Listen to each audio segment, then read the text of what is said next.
BBOR, Black Box Online Radio, coming to you from West Virginia at heart and from around the globe. And hello, everybody. Today is Monday, another Zodiac Monday. Welcome to the show. How's everybody doing? My guest on the program today will be Michael Cole. He is the author of the Zodiac Revisited trilogy. He has made a lot of observations about the case, and he has a rather unique take on all of the crimes and how they could be connected. Michael, are you with us? Yes, Ned, I'm here. Good to be with you. And thank you so much for joining us here on Zodiac Monday.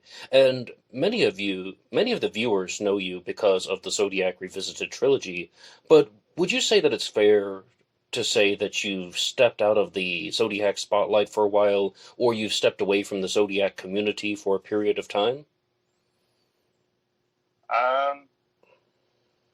Yes, I suppose. I used to be a little bit more heavily involved with the community kind of way back when.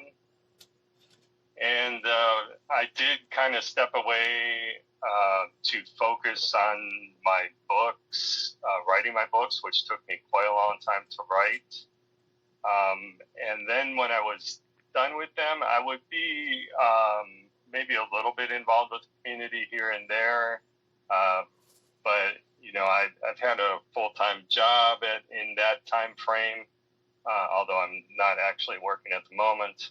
And that consumed a lot of my time. So I continued to sort of spend time promoting my books, but not as much directly involved with the community. So that's kind of the situation that I was in. Yeah. And as I understand, you are recently retired, correct? Yeah, I actually retired. I was an engineer with Intel, and I retired at the end of last year after 30 years. I may get another job or I may stay retired. I kind of haven't decided that yet, but as of right now, I'm either between jobs or retired. Well, congratulations on that. But would you like to Thank you. take us back to the very beginning? When did you first hear about the Zodiac Killer? So that's an interesting question. The first time that I definitely heard about the Zodiac Killer and understood it explicitly was the 1999 documentary Case Reopened that I happened to come across in the summer of '99 on the Learning Channel, I think. And, you know, of course, it really intrigued me, the whole idea that there's a serial killer that's behaving in such bizarre ways, never been apprehended. And I grew up in Ohio and I moved to California. At that time, I was living in Folsom, right outside Sacramento. So California was kind of my adopted home. And it was really intriguing that this killer who was operating in Northern California, it made it that much more interesting, basically. One little tidbit, though, is I did notice a little bit later that I had, when I was in high school, I'd actually bought a book about handwriting analysis. And years later, I found that book and I was looking through it, and I know I had read that. I had bought it in high school and I had read it. And that book actually had a little tidbit about the Zodiac in it that I clearly read, but I had not really sort of internalized it very much and I didn't remember it. But that was probably my very first exposure. But my first substantive exposure was, the documentary Case Reopened. And you said that that was in 1999. But what Yeah. made you decide that you wanted to not only write a book, but a trilogy of books about the Zodiac Killer? Well, so once I saw that documentary, I really got hooked on the case. And as you may or may not know, that documentary included interviews or an interview with Gareth Penn. And he was talking about the radian theory at that time, or that's one of the things that he was talking about. And me being an engineer, you know, this mathematical aspect to this serial killer really intrigued me. So it motivated me to go find out more about it. And, you know, it's kind of funny because I thought, oh, well, I'll just go buy a book about the Zodiac and I'll read about it and I'll figure out what there is to know about this radiant theory, and then I'll probably be done with it. So, of course, I went and bought Graysmith's book, and I read most of it, but, of course, there's no mention of radiant theories in there. So, and to be honest, I didn't really find Graysmith's book that compelling, or at least it didn't really give me the kind of information that I wanted to know, and of course it's very suspect oriented and that kind of thing. That at that point I started to dig into the case more. A little bit later, I of course found Tom Voigt's website, Zodiac Killer. I got some additional information, read more about it, and I was actually pretty active on Tom Voigt's message board back in about the 2002, 2003 era. And in fact, he called, when I first got involved, he called me Rookie of the Year, I think is what he called me. So I stayed involved with the community and the message board for a while. Probably up until about 2005-ish. To be honest, at that time, some of the interactions in the community were kind of becoming a little bit toxic, and it was very time consuming.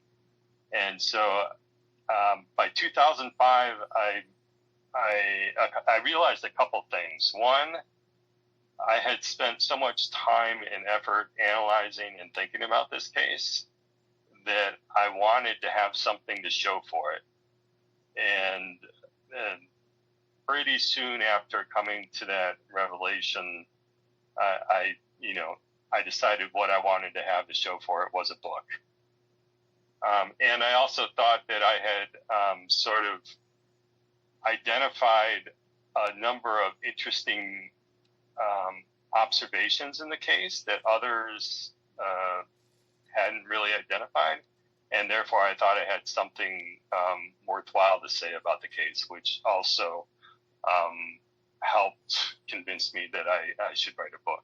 And when I started, my intention was to write one book.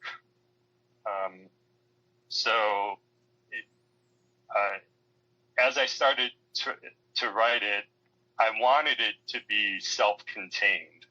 So in other words, I didn't want the reader to have to go read some other book to understand what I was talking about. And therefore, I knew that I was going to have to review the facts of the case. And of course, I had a lot to say in terms of analyzing the facts of the case. So in my mind, the original book was going to be a single book with two parts, sort of the facts of the case, this is what happened, and then analysis, this is what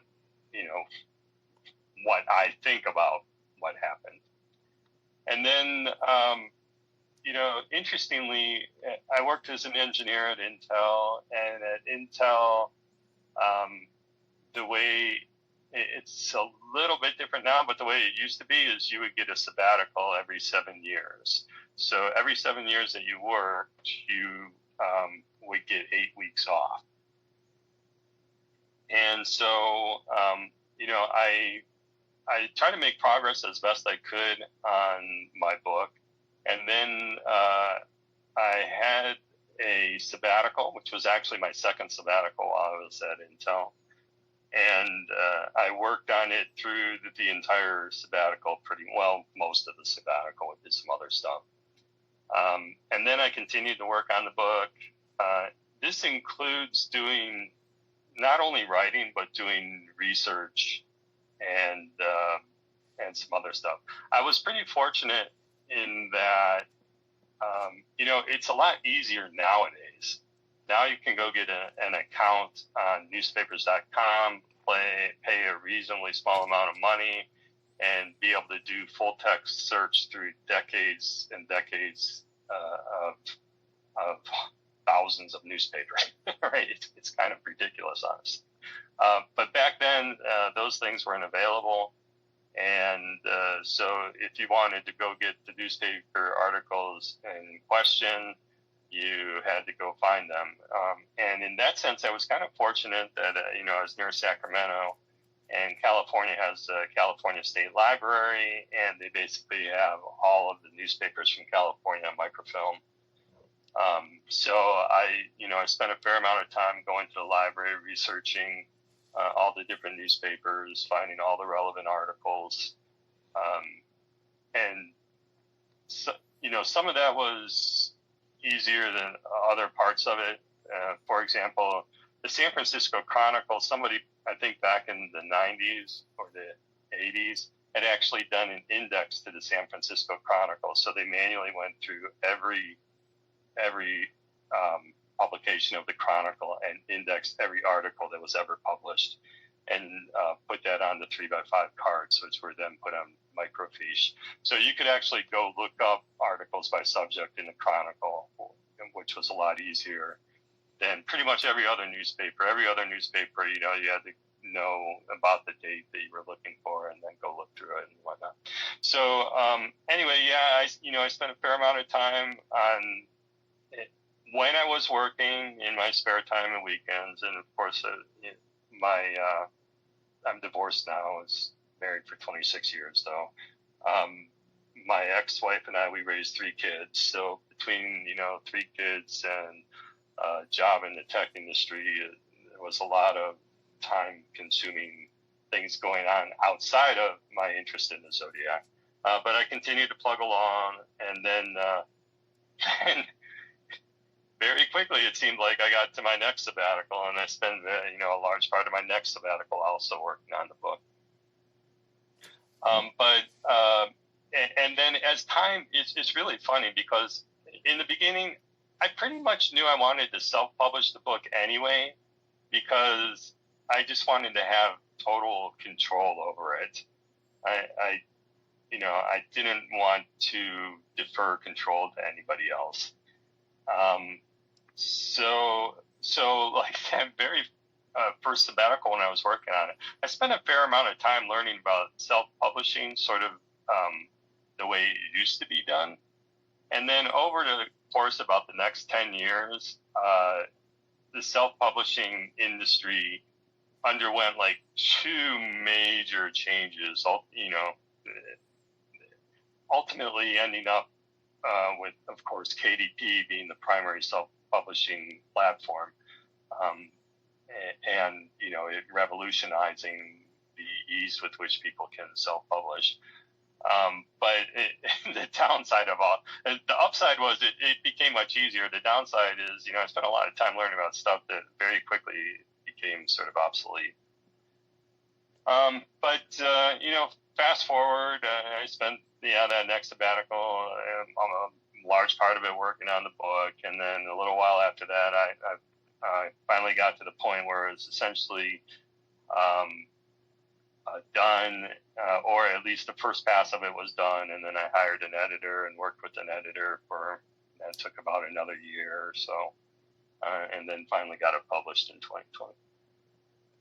Well, Michael, thank you so much for all of that.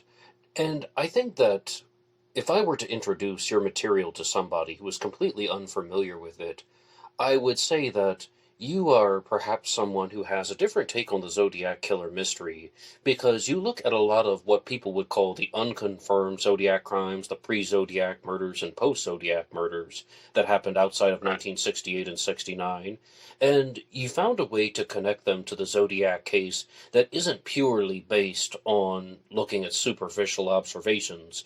A lot of what you do relates to mathematics, angles, as well as, by your own admission, I think it's on the cover of your book, right? Fact-based speculation. Is that correct? Yep, volume 2. Right. Analysis and fact-based speculation, yep. So, would you like to do like a very kind of basic walkthrough about when do you think the first Zodiac crime was, and why do you think that it's earlier than when a lot of people believe? Yeah, so I, I like to be very precise when we talk about this. So, in my mind, there is the serial killer, and then there is the Zodiac.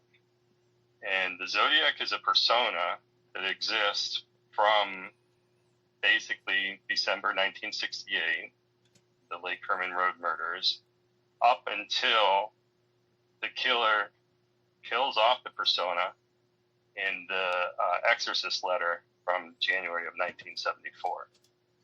So, for example, sometimes you hear people say the Zodiac killed Sherry Jo Bates. I don't like that statement. The man who would later become the Zodiac killed Sherry Jo Bates is the way I like to think about it. So I think the killer was responsible for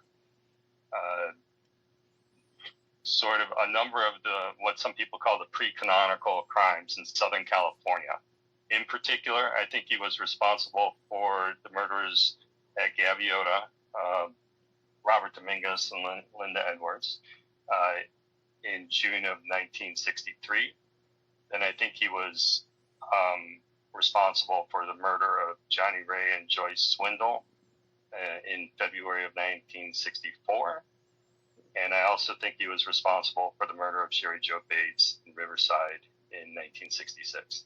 Now, I'm sure some people may find this interesting.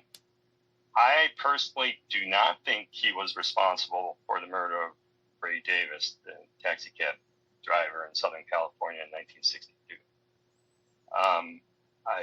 I believe when he was in Southern California, he was very much driven by psychopathic hatred of women, young, in particular, young, beautiful women, the type of women he could never be with, and to a slightly lesser extent, the men who were able to be with those type of women. I don't think,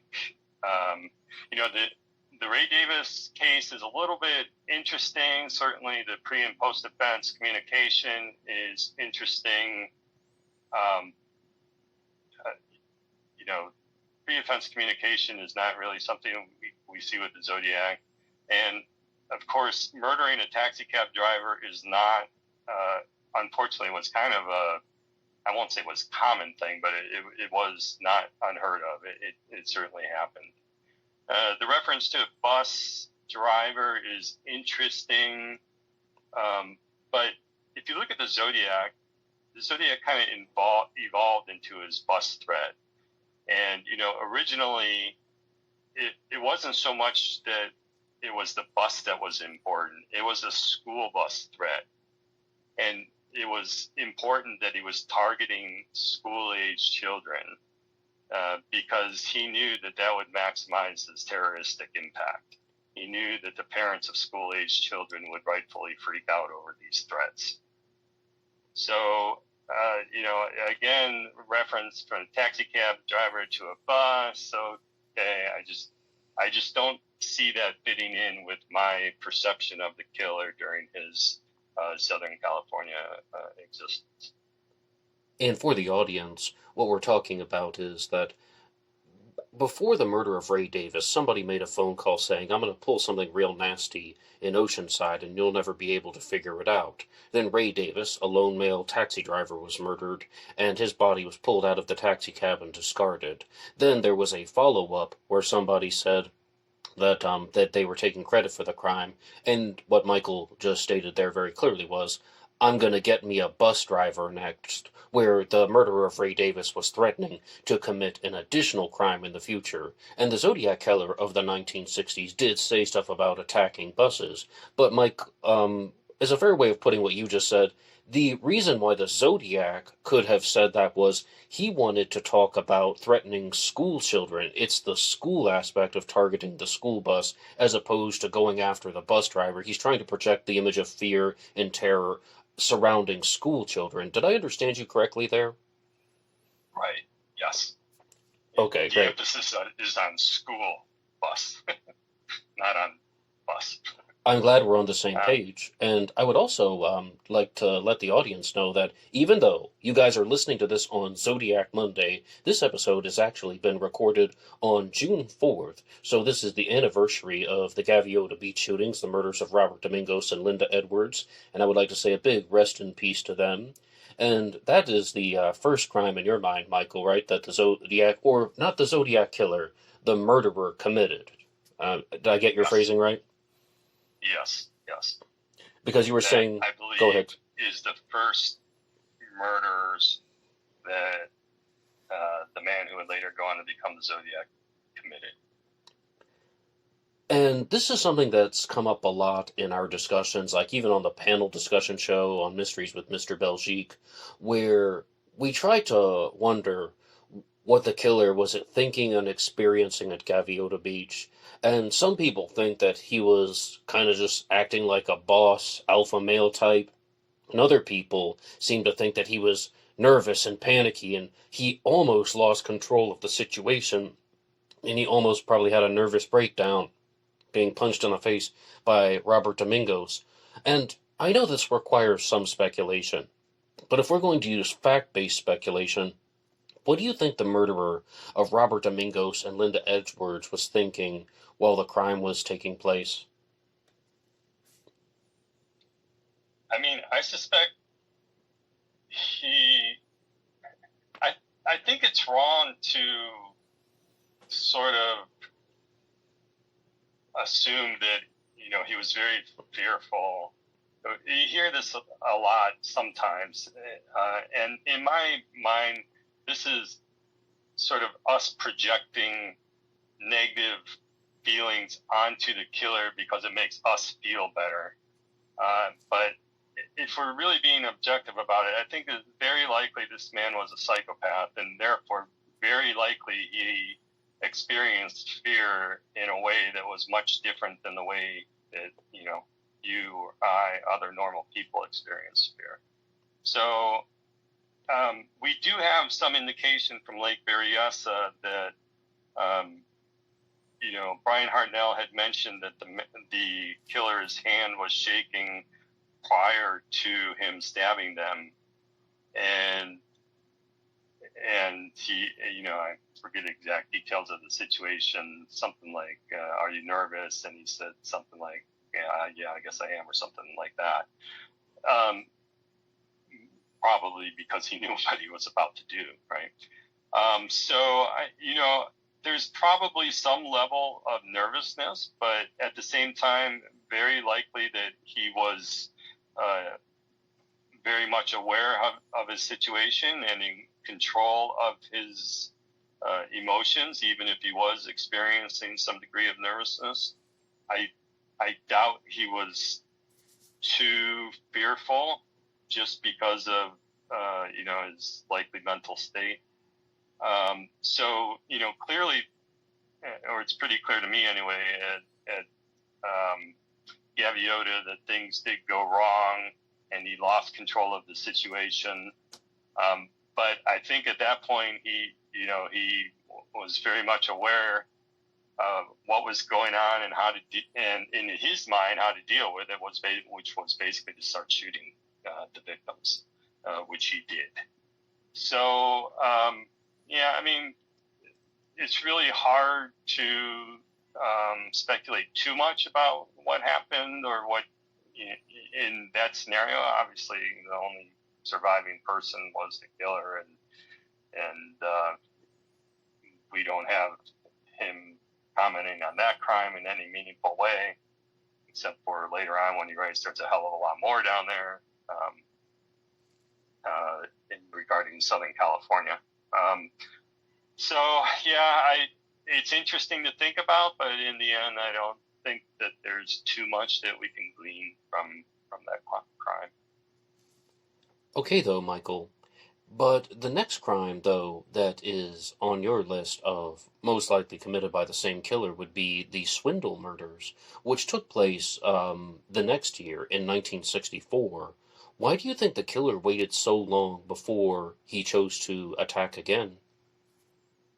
But he didn't really wait that long. That was like 7 months.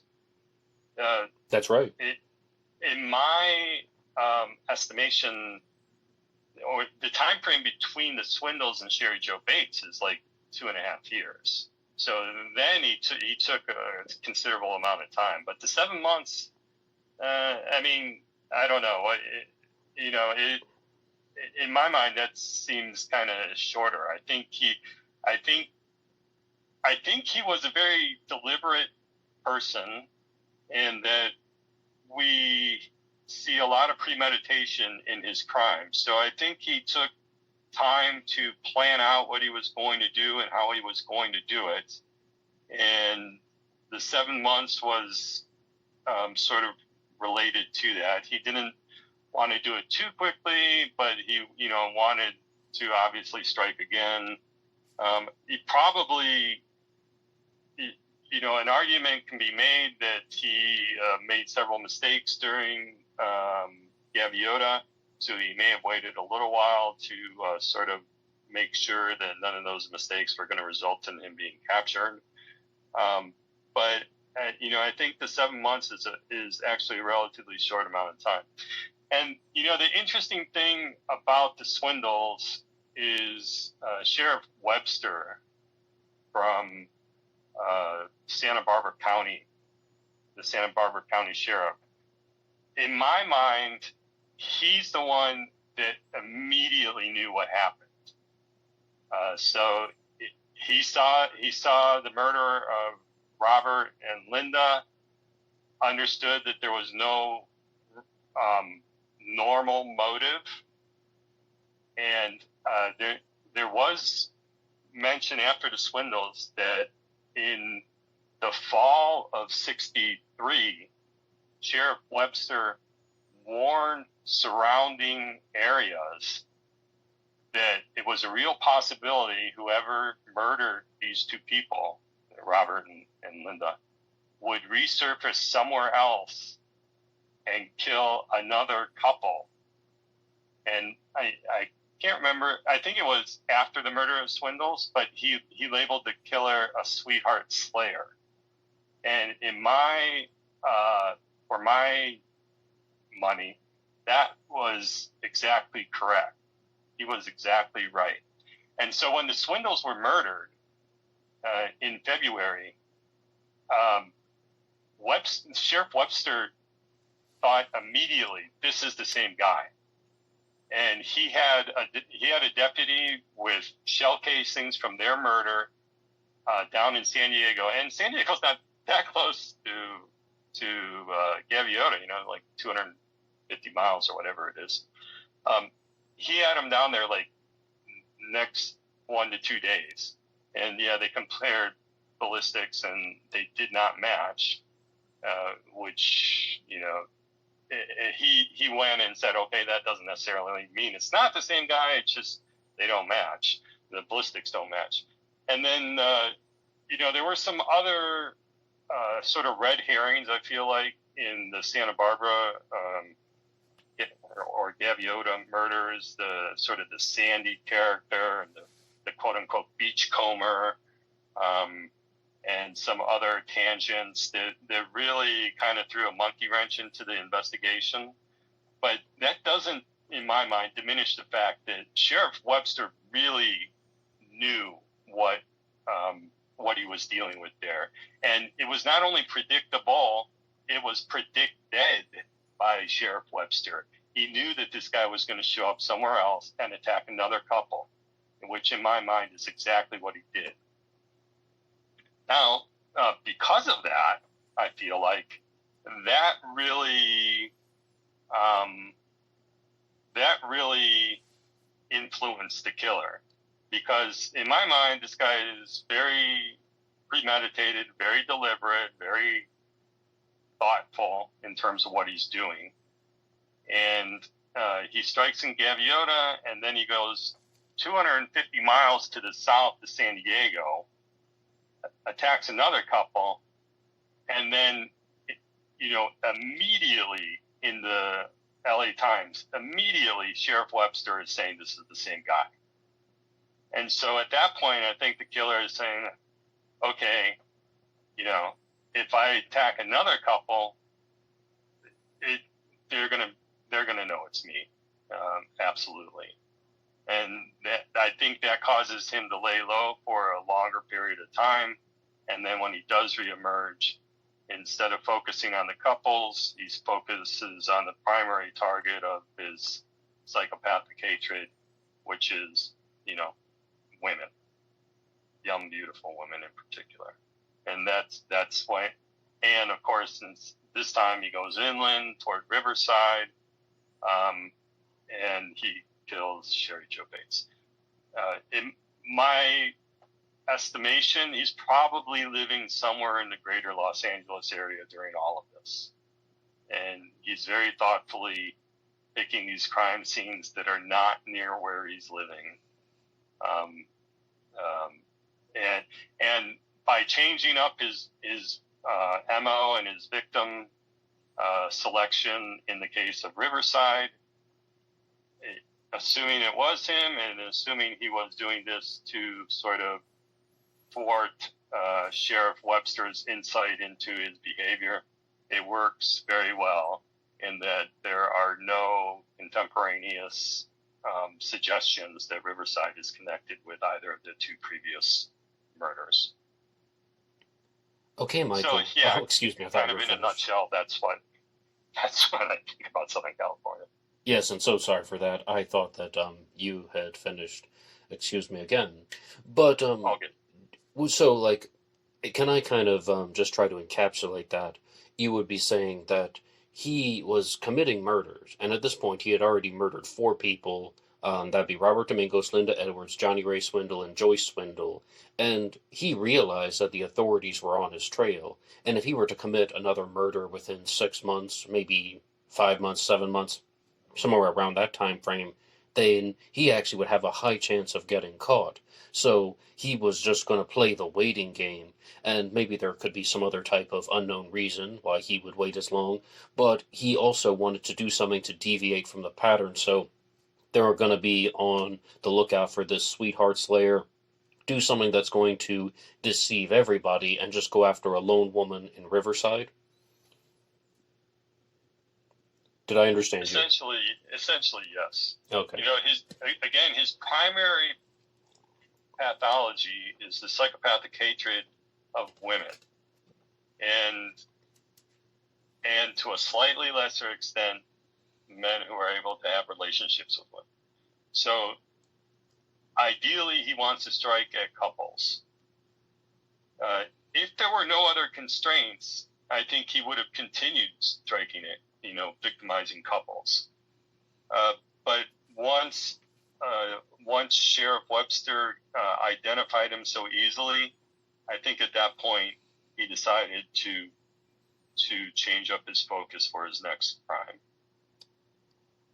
But Michael, you must know that a lot of people will give pushback to a theory like that, and there's almost a tired narrative that gets associated with serial killers about how a serial killer normally commits a crime very close to his or her home. And for the purpose of this discussion, let's just say his home. A serial killer normally commits a crime very close to his hometown, home territory. I'm sure you've heard all of this, but you seem to take a very different stance. What do you have to say about that? Yeah, so the serial killers starting out, they often start out near their home, especially for their first crime. That's true. I've read that. I've read what John Douglas's book and Robert Ressler's are their books, basically. But the thing is, in this particular case, well, I guess there's 2 things. One, we don't really know for certain when his first crime was. I suspect it likely was Gaviota, but I suppose it's always possible that there may have been some previous crime. But more importantly, I think that, these crimes, if it is true that he was responsible for the Southern California crimes and then later the Zodiac crimes, these crimes are very much sort of exceptions to the rule. That's why he's remained unidentified for the last 50, 60 years, depending on how you look at it. So, and as I argue elsewhere, I think there is reason to believe that this killer had significantly above average intelligence, and that it may well have factored into how he executed his crimes and the realization that he should start sort of not near where he lives. I think, a lot of times these type of serial killers, there's organized, disorganized. Obviously, disorganized are not putting a lot of thought into it. Organized often are. But I think in the case of this particular serial killer, I think he engaged in very high levels of premeditation. And I think part of that involved realizing that to minimize the likelihood of being caught, that he needed to do it, perpetrate his crimes at some significant distance from where he actually lived. And from looking at your material in the past, it's also my understanding that you do not believe that the Zodiac Killer lived in Vallejo, and we would be going beyond the murder of Sherry Jo Bates right now and talking about the Lake Herman Road murders and the Blue Rock Springs shooting and even Lake Berryessa with a Vallejo connection. So, is that all correct? Yes. And would it be for the same reason? He lived in Vallejo. But, And I know this is sort of a uncommon perspective. A lot of people have basic intuition that he lived in Vallejo, again, for the reason that you're mentioning, that a lot of people assume Lake Herman Road was his first crime, and because Lake Herman Road and Blue Rock Springs, Lake Herman Road is like right over the Vallejo city line, and Blue Rock Springs is in Vallejo. So they assumed that he lived in Vallejo, and that's where he started. And, that is sort of consistent with the observations, behavioral observations that you were mentioning. But, of course, I don't believe the Lake Herman Road was his first crime, and therefore it's less likely that he lived in Vallejo. But there's very specific reason why I don't think he lived in Vallejo, and that is this. We know that the killer read the Sunday, July 6, 1969 edition of the Vallejo Times. And we know this because that's the edition of the newspaper in which George Bryant, who was the son of the Blue Rock Springs caretaker, who lived very near the Blue Rock Springs crime scene, made some observations. So he did not see the crime because he had an obstructed view from his bedroom, but he could hear the crime. And he heard the gunshots, and in particular, he said that he heard the car speed away. And, of course, the Zodiac took issue with this description of what he did. He said he did not speed away. So we know he read the July 6th Sunday version of the Vallejo Times Herald.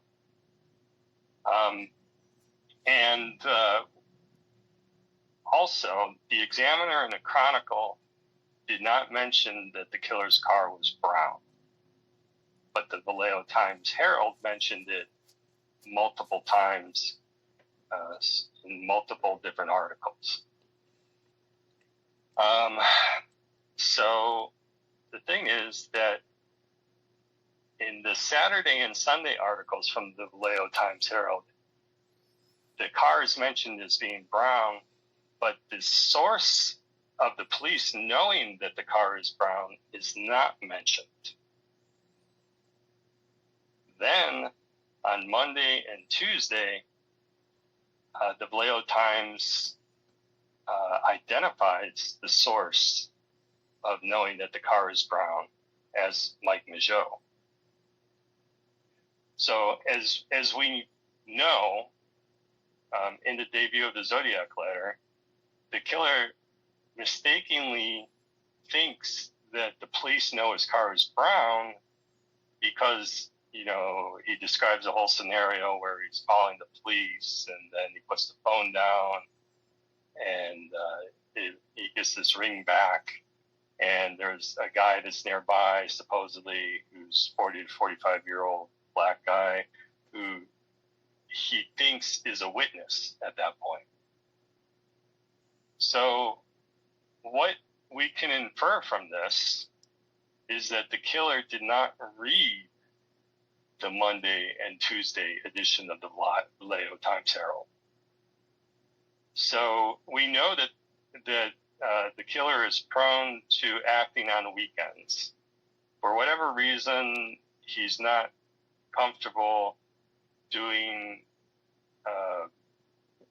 it's certainly his crimes and perhaps even other activities during the weekdays. He likely has some type of 9-to-5 job and is otherwise occupied during those times. He was clearly, in my estimation, he lived somewhere outside of Vallejo, and he was willing to go purchase the Vallejo Times Herald on Saturday and Sunday, or definitely on Sunday, probably on Saturday also. He likely would have done this through some mechanism that did not involve interactions with people, so he probably would have bought it from, essentially a newspaper vending machine somewhere. But then he was not able to or was not willing to go do it on Monday and Tuesday. Now, if he had actually lived in Vallejo, then it would have been perfectly normal for him to have a subscription to the Vallejo Times Herald. And we know that he loved to read the newspaper, and he especially loved to read the newspaper about himself. But, if he lived there, having a subscription would not have been suspicious at all. So he, in my estimation, he absolutely would have had a subscription to the Vallejo Times Herald if he lived in Vallejo. So put all this together, and this tells me the man did not live in Vallejo. But may I ask, though, why do you think the Zodiac Killer was so focused on Vallejo? Because he talked about Vallejo multiple times in the letters, even on the car door at Lake Berryessa. He called it the good times in Vallejo. And he also did not mention Benicia, a town that is relatively close by. He really wanted to make a point about focusing on Vallejo. Why that location if he did not live there? So, as your listeners and you may or may not know, I have this theory about how he was choosing crime scene locations, sort of based on angles related to Mount Diablo, etc. That's the cover of your book, by the way, right? Yes. Yeah, the cover of your book features that. Yes, it involves, so I call what he drew on the Phillips 66 map the annotated zodiac symbol. And, of course, that symbol had the direction zeros to be set to magnetic north. Magnetic north in the Bay Area, in the zodiac area, was 17 degrees east, so rotation right 17 degrees. And if you do that, a number of the crime scenes align relatively well, especially coinciding with what the killer drew on sort of the X'd zodiac symbol that he drew on, I think, the bus bomb letter, page 6 or whatever. So what I think actually happened here is, and I further describe that I think he was dividing up the theater of operation into two methods of weapon selection for the crimes that he was committing. There's sort of reason to believe that he was dividing the theater of operation into quadrants. You can infer that from the back of the Halloween card, in which he divides the back of the Halloween card into quadrants based on the intersecting words of paradise and slaves, and in each quadrant he puts a different method of different weapon: by knife, by gun, by fire, by rope.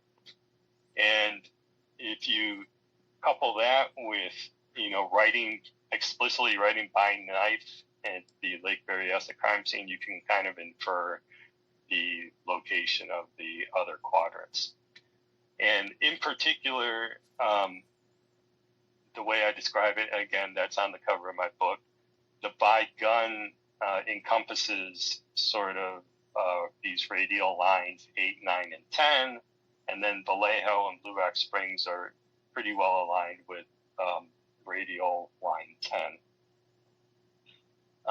So in my estimation, originally he chose Vallejo just because of its location on the map. He wanted something that was along 10, and he happened to find that, hey, there's this nice Lover's Lane area that is pretty close. I'll look for couples in this particular area. I also think there was an element of timing associated with how he was trying to perpetrate his crimes. And I think, or I speculate in volume 3, that quite possibly what happened is that he was trying to do something else, and for whatever reason, he was not successful, possibly trying to do something in the by knife quadrant, not necessarily clear.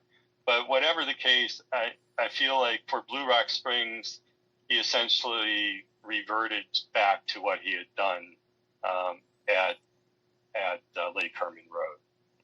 In other words, saying, I'm going to return to this general area and I'm going to try to find another couple. This is still in the by gun quadrant. By gun is by far the easiest one to perpetrate. These are effectively blitz style shootings. It's in terms of murder, it's about as easy as it's going to get.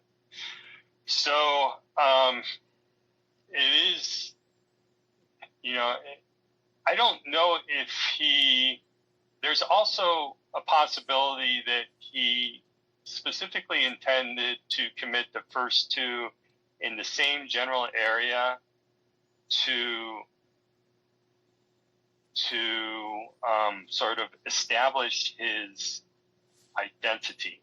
In other words, so if he commits one crime in one area and then he goes and commits a different crime in a different area with a different MO, he may have additional trouble establishing that he's actually the same person. And we know that in the beginning, I think police generally knew that they were dealing with the same killer between Lake Herman Road and Blue Rock Springs, and that he was the person who was writing the letters. But of course, they, tried to goad him into writing additional letters and generate additional evidence to help them identify him by saying, well, maybe you're the person, maybe you're not the person. So it's certainly possible that even, or some level of understanding of needing to really establish himself as a particular killer that is responsible for multiple crimes in a similar area. That may have been a factor in deciding to do that. But in the end, I think what really matters is these are first and foremost points on a map. And yeah, the first two happen to be near each other. We can't say exactly why, but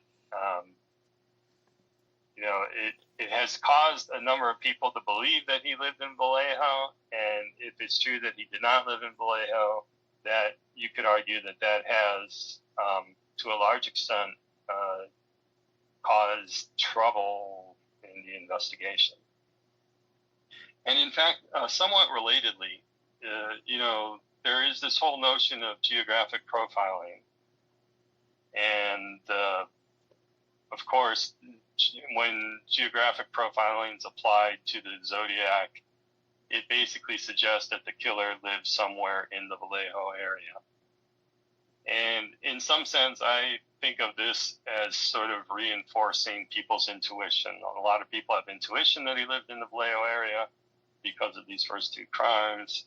And the geographic profiling is essentially giving us statistical model-based reasons to further believe that. But in my mind, the killer, as I was describing, is implementing this methodology. This methodology is causing him to distribute his crimes geographically and to distribute them over time in some particular way. And the thing is, I don't know exactly why he chose to do that. It's serving some kind of need in his in his mind, basically. It may well be related to the fact that he wants to feel superior to law enforcement and this kind of stuff. But one effect that it ends up having that has been immensely beneficial for him, in my opinion, is that it's actually removing him from the crime scene selection process. So in other words, by having this methodology that guides where he wants to select these crime scenes, he's actually not acting in a way that is consistent with other criminals.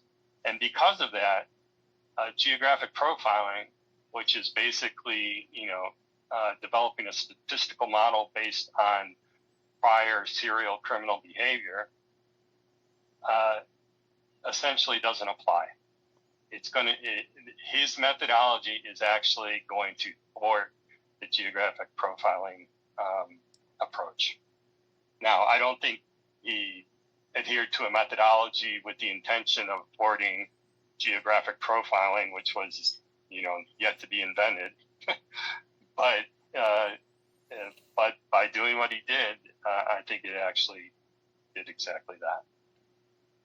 And that's all some really fascinating stuff, Michael.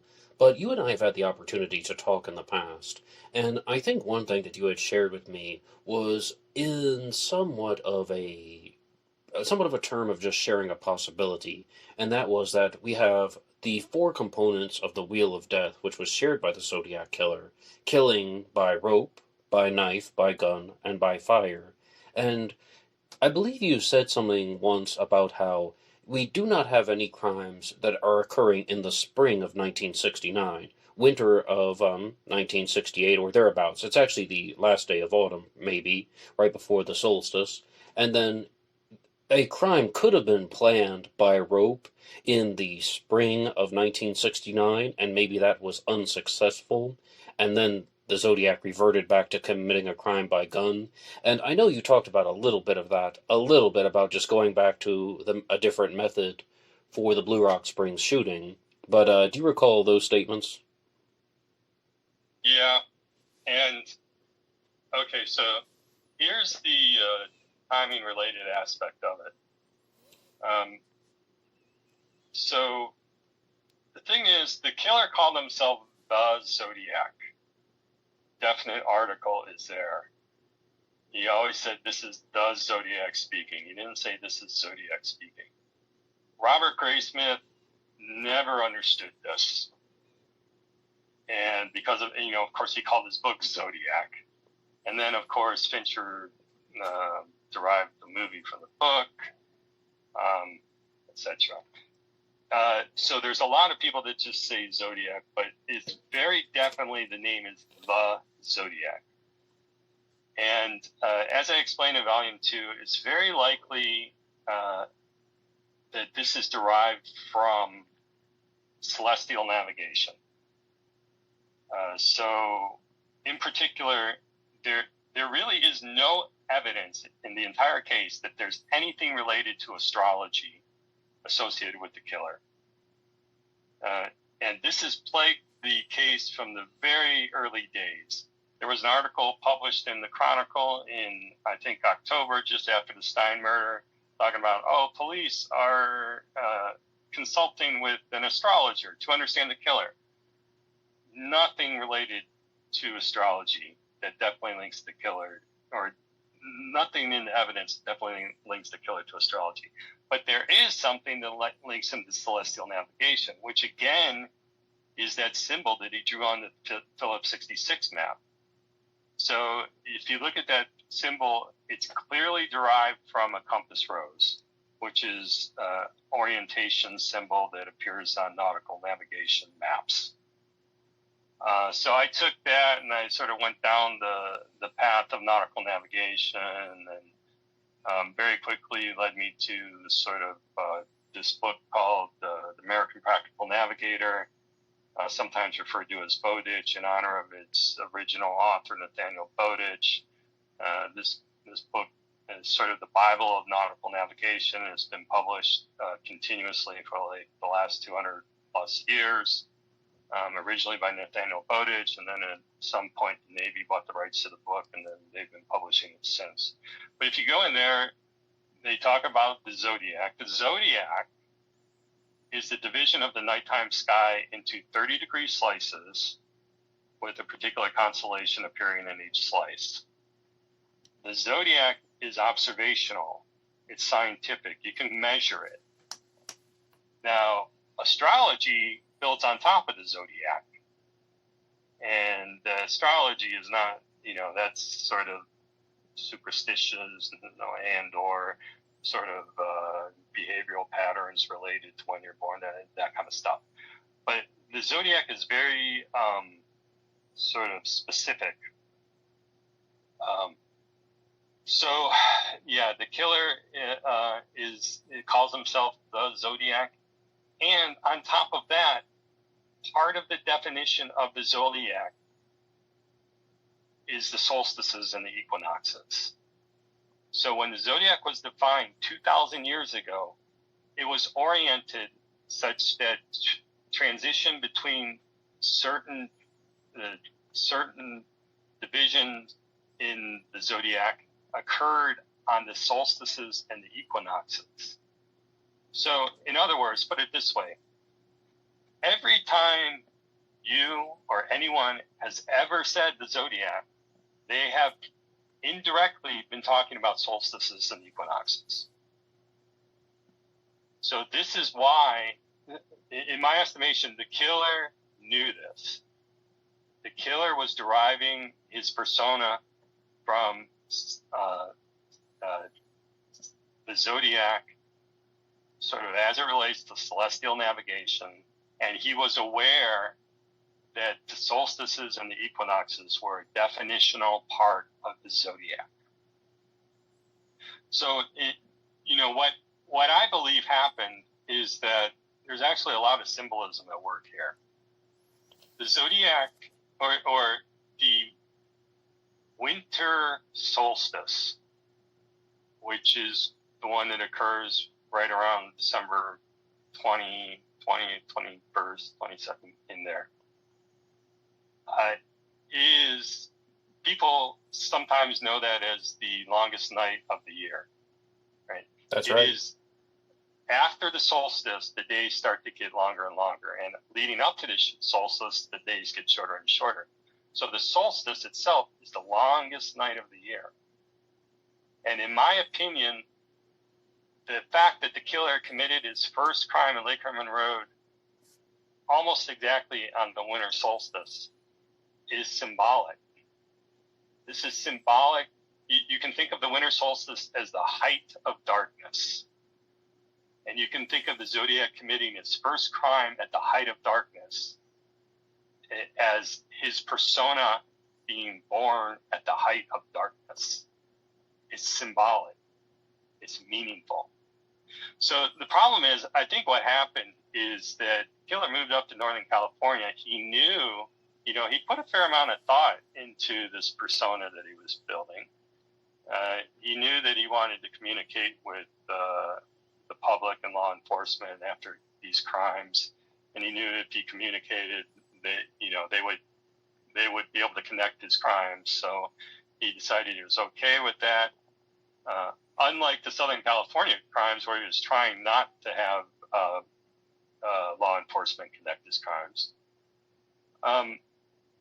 and he knew that he wanted to commit his first crime at the winter solstice. But I feel like he was probably rushed into it, because he comes up to Northern California, the winter solstice is approaching.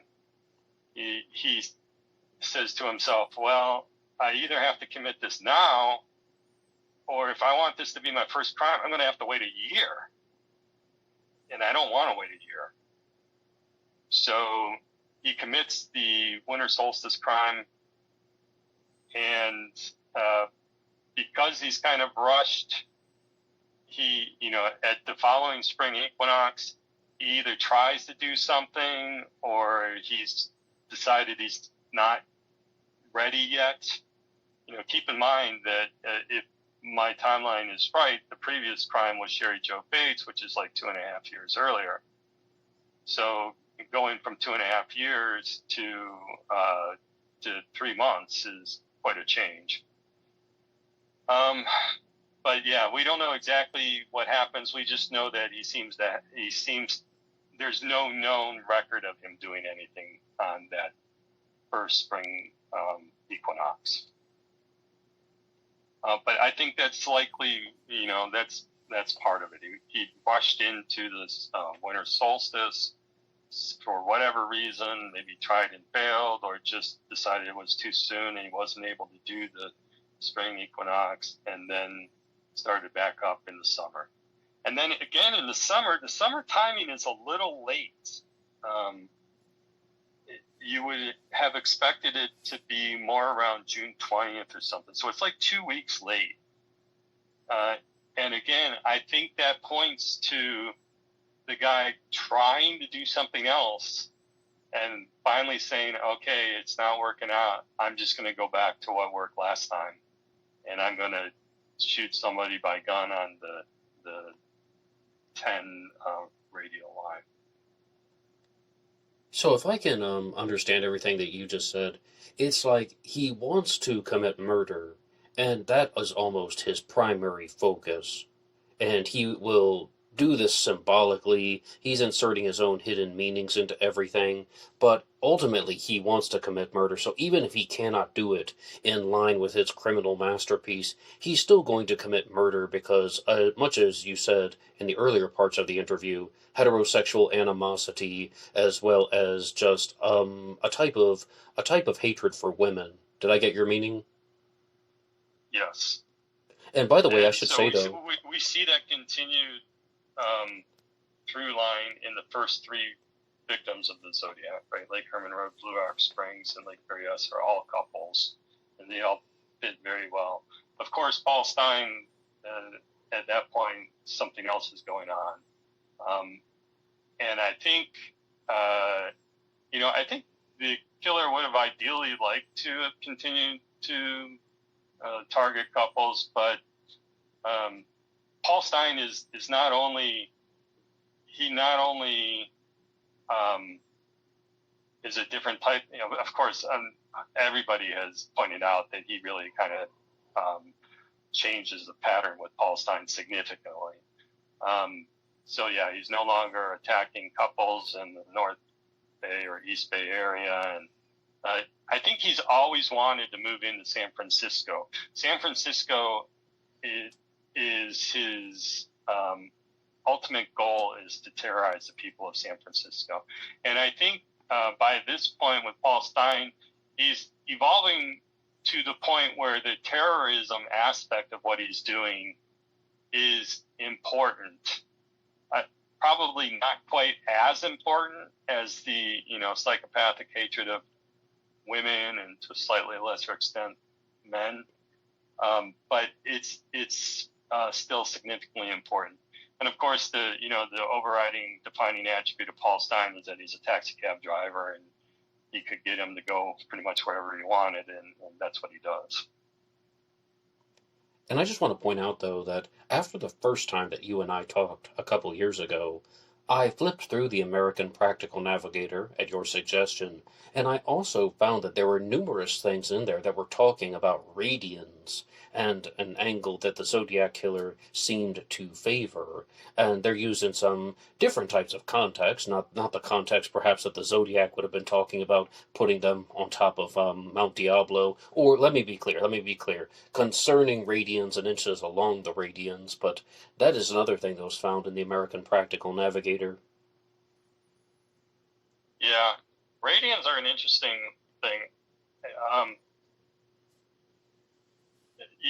There's a number of people that seem to think that because he says radians, he's talking about whole number multiples of radians, 1 radian, 2 radian, 3 radian. I don't think that's true at all.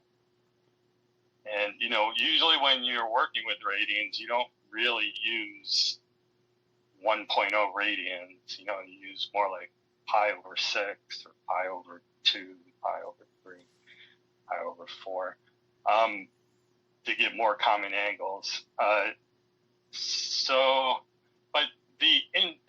again, I think he's talking about those numbered radial lines 0 through 11, and he's just using radians to mean angles.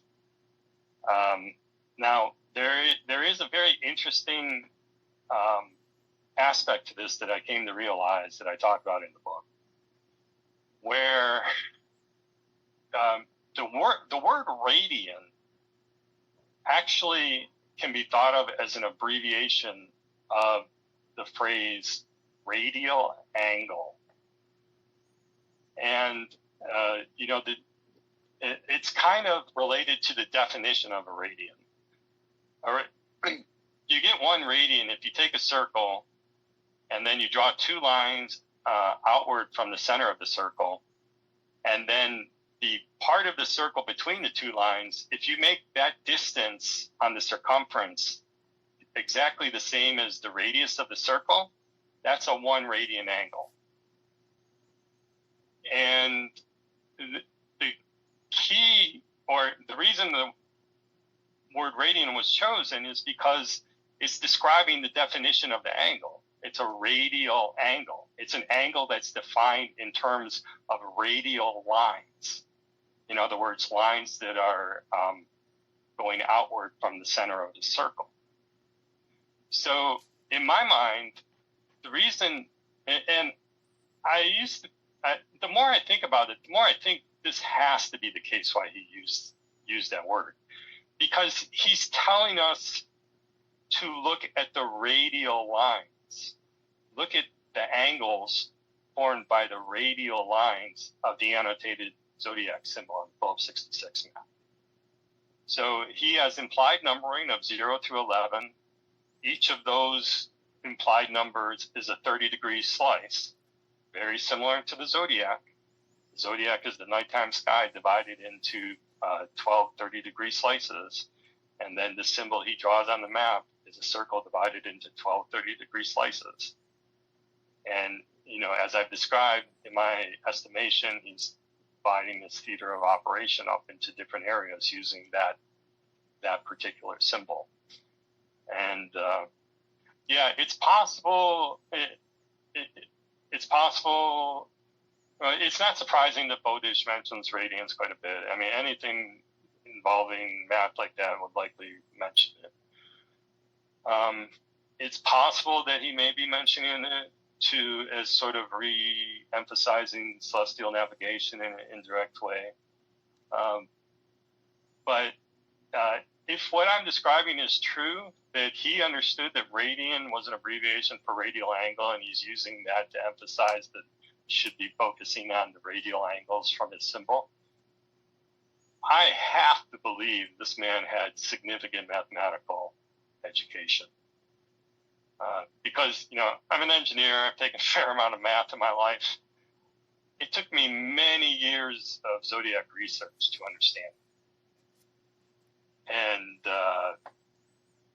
now, perhaps maybe a few generations before me, it was maybe more common knowledge or something like that. That's certainly possible.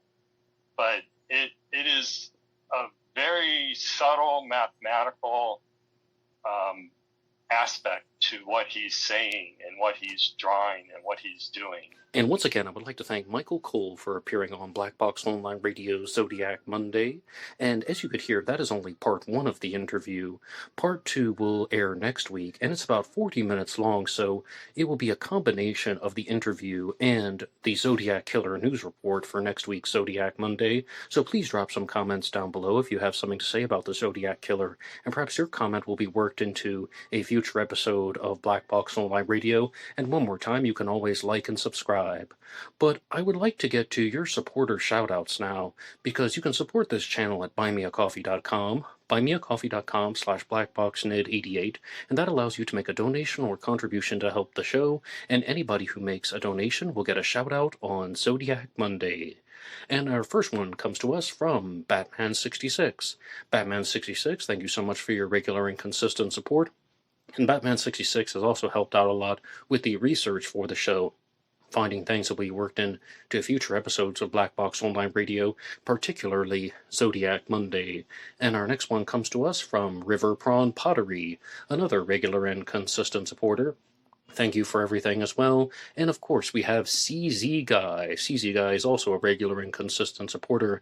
You three have been absolutely amazing, and I really do appreciate the desire to consistently support Black Box Online Radio in all of these efforts. But we also have a shout out coming to us and going to Carl Karras.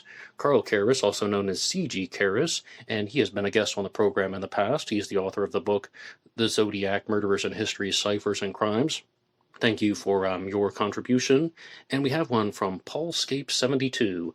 Paulscape72 has also been a guest on the program in the past, and we did a presentation one for that, actually. And you can find his episodes on Black Box Online Radio under the playlist called The Zodiac Killer's Architecture. And that was one where originally it was done as an interview, but I took my questions out because of some audio-related reasons, and then I just left his responses in, so it's a continuous presentation. You can find that here on BBOR. And our next one comes to us from Jeff Witcherly. And this one came in on the episode Zodiac Killer Suspect Paul Doer. And as some of you guys have noticed, I've been using the Thursday segment to talk about Zodiac Killer suspects recently, because I made a bonus episode where I was discussing the book One Night in October by Gerald Gregory Doan. And I noticed that there were several books and suspects that I had never talked about in an individual suspect profile episode or an individual book discussion. So I thought, no time like the present, why not use the Thursday segment to discuss these suspects, as well as perhaps some book discussions in the near future. So please look out for a new episode this week. And I've been polling you guys, and I've been asking which suspect do you want to hear about for the Thursday show. And as of now, looks like we're going to be doing one on Chester Clark Klingel as a Zodiac suspect, as well as a suspect in just writing the 1990 Eureka card. So there is a lot to explore for the Thursday show. One more time, you can like and subscribe. And our next one comes to us on buymeacoffee.com from Dr. Chad. This is from Dr. Chad Galuska, and he has been following Ripper Wednesday very closely, and I do appreciate the message that was included on buymeacoffee.com that says, perhaps my new favorite true crime podcast. And that really does mean a lot, because I do these things for you guys. I mean, I'm the person who makes the episodes, but it's for you guys in the audience, and I really do appreciate the positive feedback. Our next supporter on buymeacoffee.com is Classic Chevy Cat. And Classic Chevy Cat also wrote out a message on the most recent Ripper Wednesday episode, which was talking about the book Jack the Ripper, The Terrible Legacy. And Classic Chevy Cat says, Ned, I don't know how you do it. One day you'll have to take 5 minutes and explain. How do you work, take time with your fiance, read, research, live life, and put together such fabulous shows? It can't be coffee alone. I'm sure I can speak for others in this case. We Ned heads want to know. Well, I really do thank you for that, Classic Chevy Cat. I mean, I really do appreciate, again, this type of response. And my biggest answer is that I don't do anything else, really. And yes, of course, I do spend time with my fiance and family members, but I really don't devote my free time to any other activities. Maybe 3 times a week I go to the gym, and that's about it. I do not follow any TV shows right now. I don't follow any podcasts that are not true crime related, and that's mostly like every ounce of time that I have for watching the TV or listening to something is true crime related, and stuff that I'm going to be talking about on BBO War. And I confess, though, occasionally I will sneak in an episode of 48 Hours or Crime Watch Daily that is not something that I'm going to talk about on BBO War, but I'm just an ordinary true crime follower like anybody else. I'm curious about these stories, and, it's just part of my time that I would like to spend exploring these types of mysteries, even if it's something that doesn't make it on the show. But, I do appreciate that someone recognizes how much time it takes to create an episode. Like, we're talking about reading a book, or even just reading through several different articles, even just watching a documentary, even if that only takes 90 minutes or something, that's still a substantial portion of the evening, partnered with making the episodes and so on. And I really decided last year that I was going to focus more of my time on just exclusively watching true crime content, because from the fall of 2023, perhaps to the spring of 2024, during that 5 or 6 month period, I really was not following the true crime materials that closely. Yes, I would find stuff for the show, like for Zodiac Monday and Ripper Wednesday, and I was still doing the Anything Goes Friday segment at the time, but I was mostly devoting my interests to other things and devoting my free time to other things, particularly watching videos about psychology.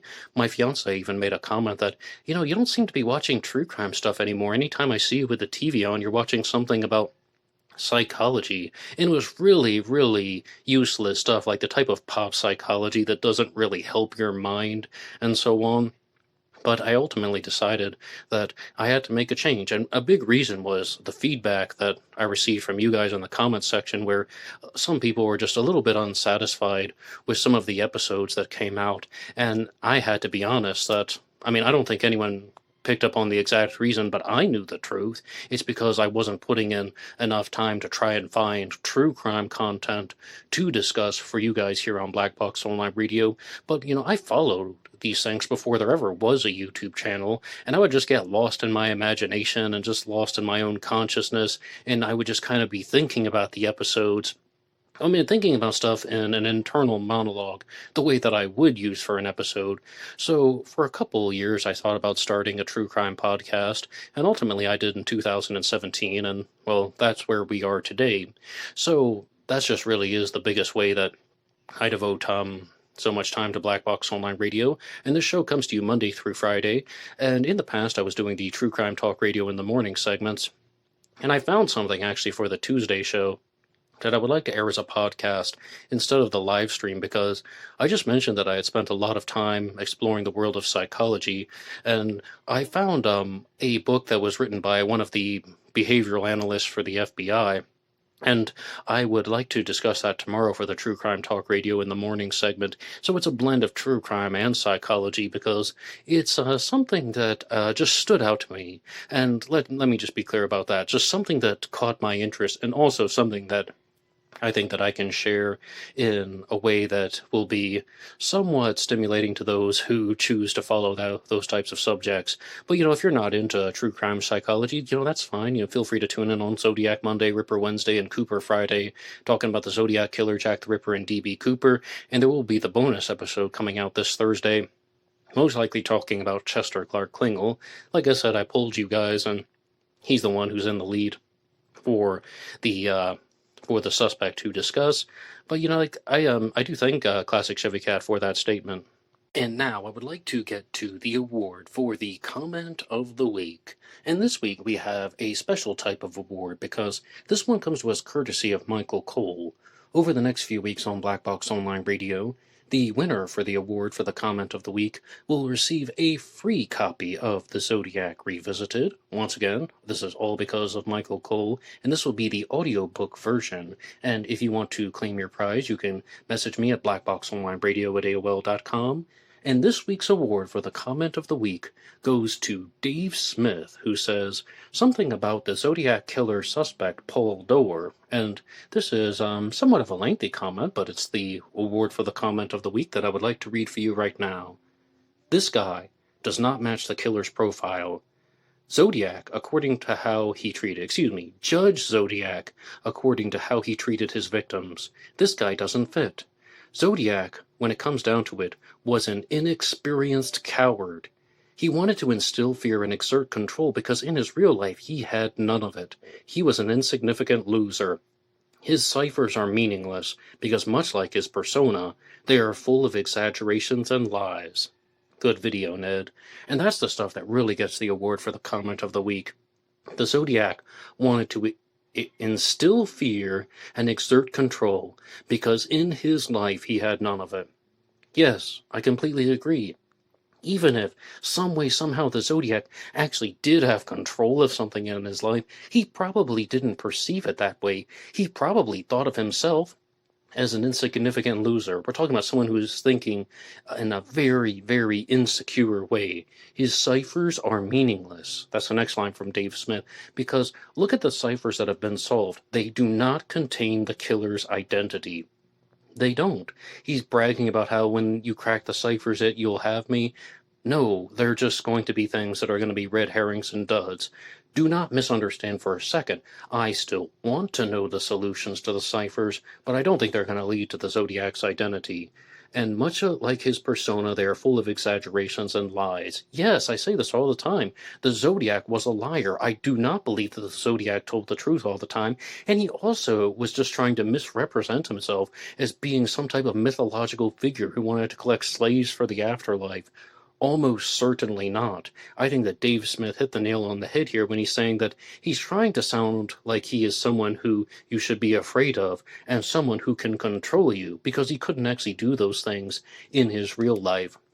That's why, Dave Smith, you get the award for the comment of the week. And that isn't even necessarily about Paul Doerr as a Zodiac Killer suspect. That's just the episode that this came in on. And again, if you want to talk about Paul Doerr in the comment section, you can. I also have a standalone episode about him. But for Dave Smith, you can claim your prize at blackboxonlineradio@aol.com. Once again, you will receive a free copy of the Zodiac Revisited audiobook, courtesy of Michael Cole. And to everybody else, please tune in on Thursday for a new episode about the Zodiac Killer. You can also tune in tomorrow for the bonus episode about true crime psychology. And there is always Ripper Wednesday talking about Jack the Ripper, and Cooper Friday talking about D.B. Cooper.